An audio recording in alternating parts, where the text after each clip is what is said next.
नमस्कार दोस्तों, exam pointer में आपका स्वागत है। तो दोस्तों, आज हम आपके लिए लेकर आए हैं टॉप 50 जीके जीएस का प्रैक्टिस सेट नंबर 22। तो दोस्तों, आज हम बात करेंगे टॉप 50 क्वेश्चंस की जो कि आपके एग्जाम में पूछे जा रहे हैं। तो दोस्तों, अगर आप एसएससी, रेलवे या किसी अदर एग्जाम की तैयारी कर रहे हैं तो ये क्वेश्चंस आपके लिए बहुत ही इंपॉर्टेंट हैं। तो दोस्तों, चलिए स्टार्ट करते हैं क्वेश्चन नंबर 1 से। तो दोस्तों, क्वेश्चन नंबर 1 है, उड़ती अप्सरा चित्रकला निम्नलिखित में से किस गुफा की उत्कृष्ट कृति है? तो दोस्तों, जो उड़ती अप्सरा चित्रकला जो है, तो दोस्तों ऑप्शन नंबर ए में दिया गया है अजंता। दोस्तों, अजंता ही इसका राइट आंसर है। क्वेश्चन नंबर 2, भारत सरकार ने आत्मनिर्भर भारत अभियान किस वर्ष शुरू किया? तो दोस्तों, भारत सरकार ने आत्मनिर्भर भारत अभियान शुरू किया था 2020 में। तो दोस्तों, ऑप्शन नंबर सी 2020 इसका सही आंसर है। क्वेश्चन नंबर 3, जनवरी 2025 में किस भारतीय नेता की जयंती के अवसर पर राष्ट्रीय युवा दिवस मनाया गया? तो दोस्तों, जनवरी 2025 में स्वामी विवेकानंद की जयंती के अवसर पर राष्ट्रीय युवा दिवस मनाया गया। तो दोस्तों, ऑप्शन नंबर ए में दिया गया है स्वामी विवेकानंद, यही इसका सही आंसर है।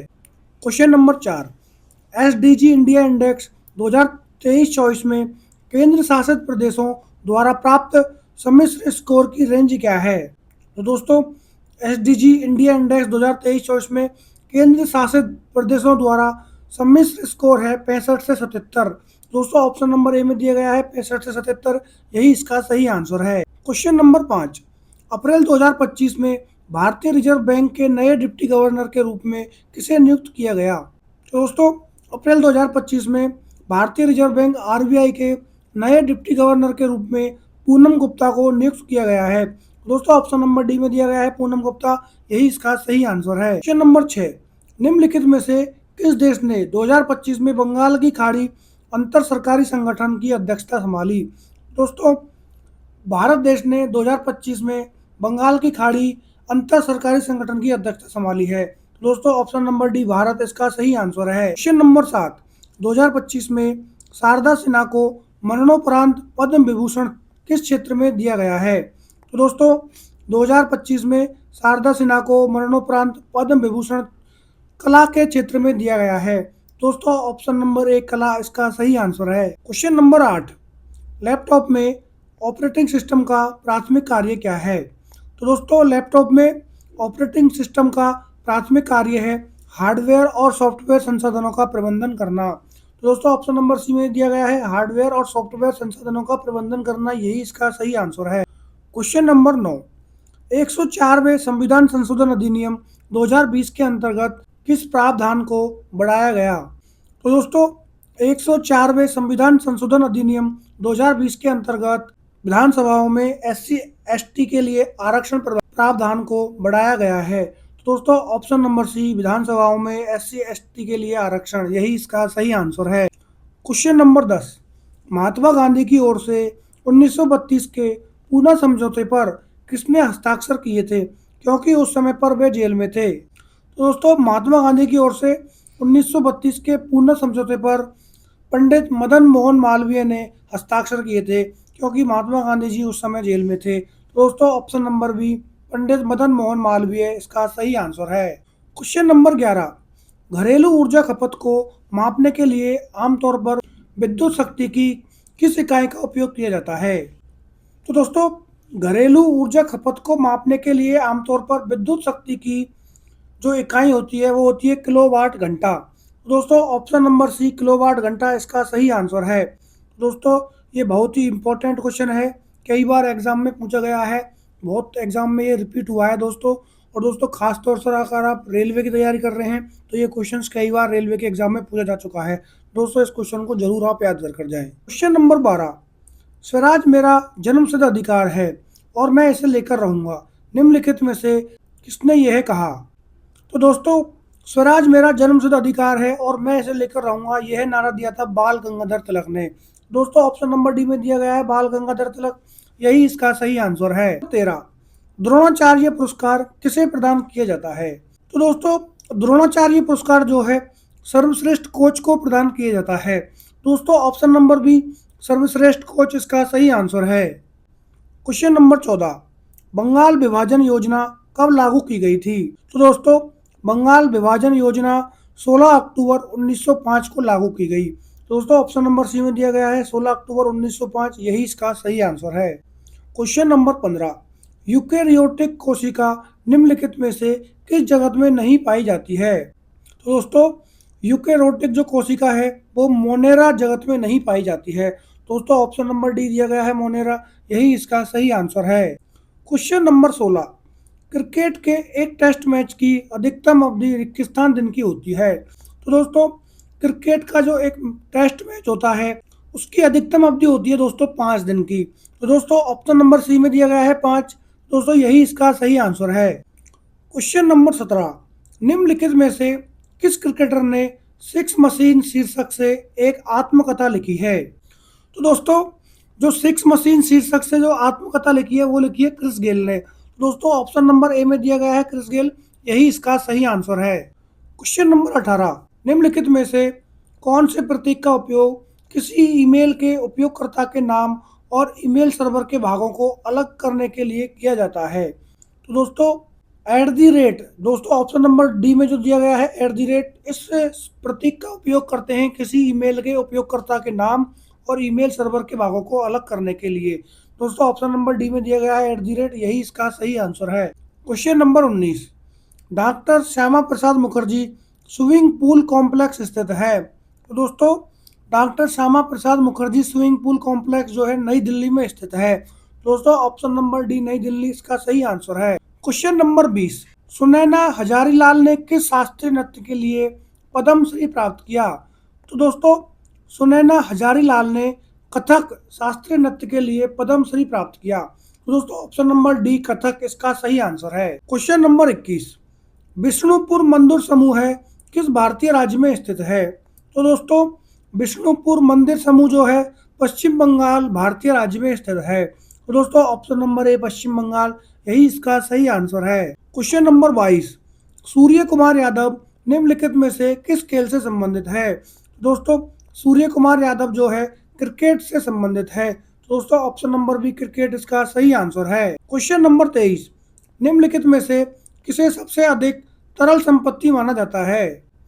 तो दोस्तों मुद्रा को सबसे अधिक तरल संपत्ति माना जाता है। दोस्तों ऑप्शन नंबर डी मुद्रा, यही इसका सही आंसर है। क्वेश्चन नंबर 24, प्लेटी हेल्मिंथीज में पाचन तंत्र में कितने छिद्र होते हैं? तो दोस्तों प्लेटी हेल्मिंथीज में पाचन तंत्र में एक छिद्र होता है।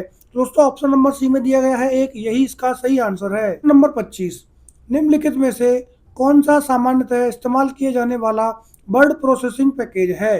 तो दोस्तों माइक्रोसॉफ्ट वर्ड जो है इस्तेमाल किए जाने वाला एक वर्ड प्रोसेसिंग पैकेज है। दोस्तों option number D Microsoft word इसका सही आंसर है। क्वेश्चन नंबर 26, राग दरबारी के लेखक कौन थे? तो दोस्तों राग दरबारी के लेखक थे श्रीलाल शुक्ल। दोस्तों ऑप्शन नंबर ए में दिया गया है श्रीलाल शुक्ल, यही इसका सही आंसर है। क्वेश्चन नंबर 27, उत्तरी मैदानों का पश्चिमी भाग निम्नलिखित में से किस नदी प्रणाली द्वारा निर्मित है?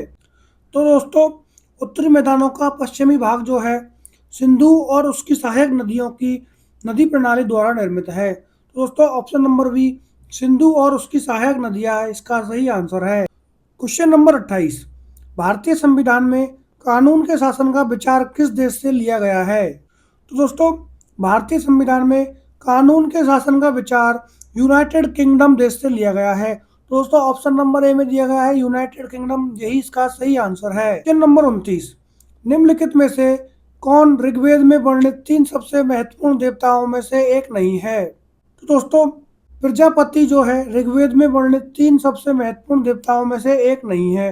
दोस्तों ऑप्शन नंबर बी प्रजापति इसका सही आंसर है। क्वेश्चन नंबर 30, मुगल काल में कपास और गन्ना जैसी नकदी फसलें क्या कहलाती थी? तो दोस्तों मुगल काल में कपास और गन्ना जैसी नकदी फसलें जीन्स ए कामिल कहलाती थी। दोस्तों ऑप्शन नंबर डी में दिया गया है जीन्स ए कामिल इसका सही आंसर है। क्वेश्चन नंबर 31, श्री हनुमान व्यायाम प्रसारक मंडल कहाँ स्थित है? तो दोस्तों श्री हनुमान व्यायाम प्रसारक मंडल जो है अमरावती में स्थित है। दोस्तों ऑप्शन नंबर ए में अमरावती दिया गया है, यही इसका सही आंसर है। क्वेश्चन नंबर 32, विलायत खान निम्नलिखित में से किस वाद्य यंत्र को बजाने के लिए जाने जाते हैं? तो दोस्तों विलायत खान जो है सितार वाद्य यंत्र को बजाने के लिए जाने जाते हैं? तो दोस्तों ऑप्शन नंबर बी में दिया गया है सितार, यही इसका सही आंसर है। क्वेश्चन नंबर 33, बैडमिंटन खिलाड़ी पीवी सिंधु ने निम्नलिखित में से किन वर्षों में ओलंपिक पदक जीता था?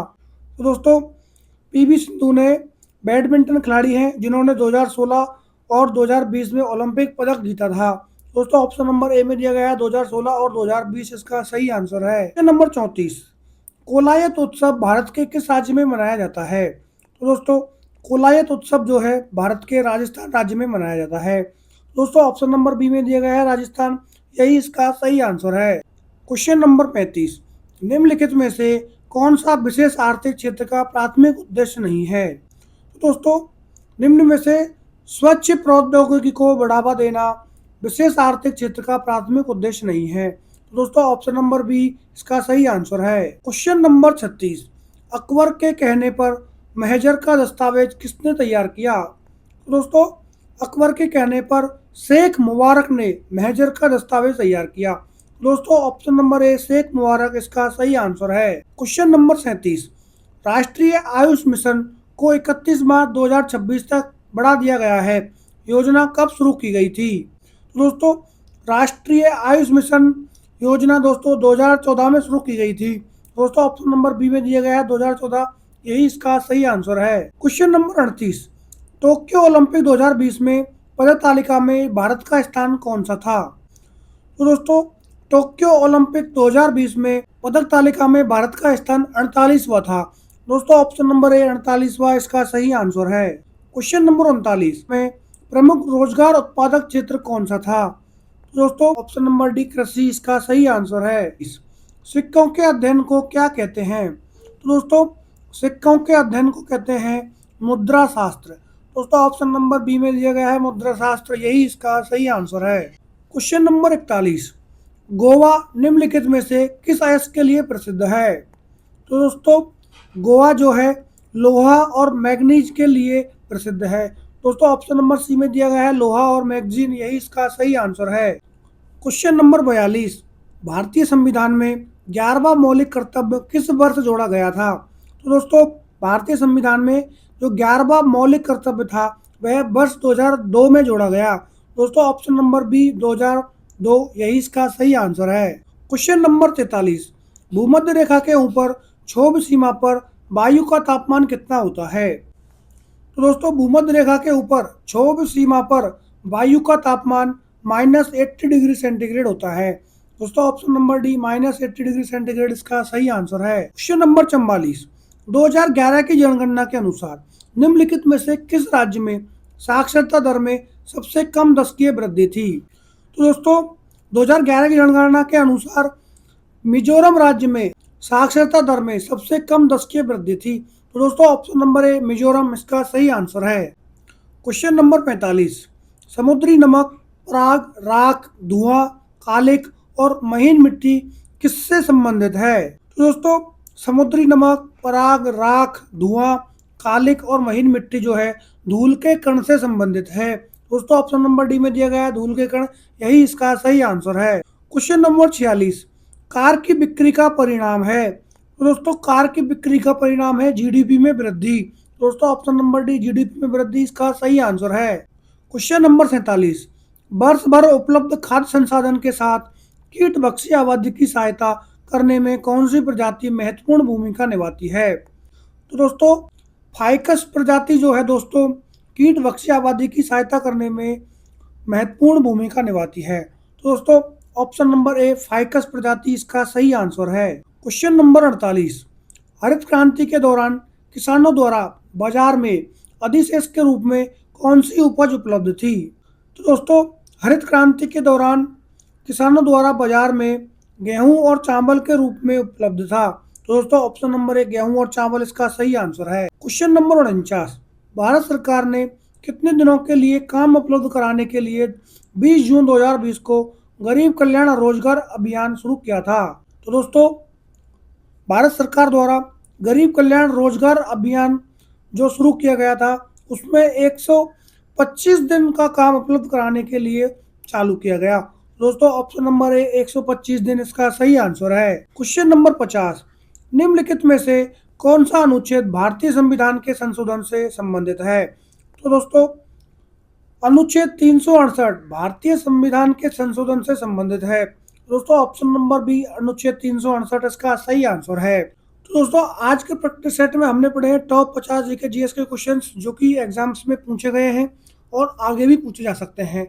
तो दोस्तों अगर आपको इस प्रकार की वीडियोस अगर अच्छी लगती हैं तो दोस्तों वीडियो को लाइक करें, शेयर करें और दोस्तों इस वीडियो के लिए कमेंट भी जरूर करें कि आपको किस प्रकार के क्वेश्चंस और चाहिए या फिर किस प्रकार के टॉपिक्स पर आपको वीडियो चाहिए। तो दोस्तों अगर आपको इस प्रैक्टिस सेट का पीडीएफ चाहिए तो आपको टेलीग्राम पर मिल जाएगा जिसका लिंक चैनल के डिस्क्रिप्शन में दिया गया है। दोस्तों चैनल को जरूर सब्सक्राइब करें जिससे आपको समय समय पर अपडेट्स मिलती रहें। दोस्तों आज के लिए धन्यवाद।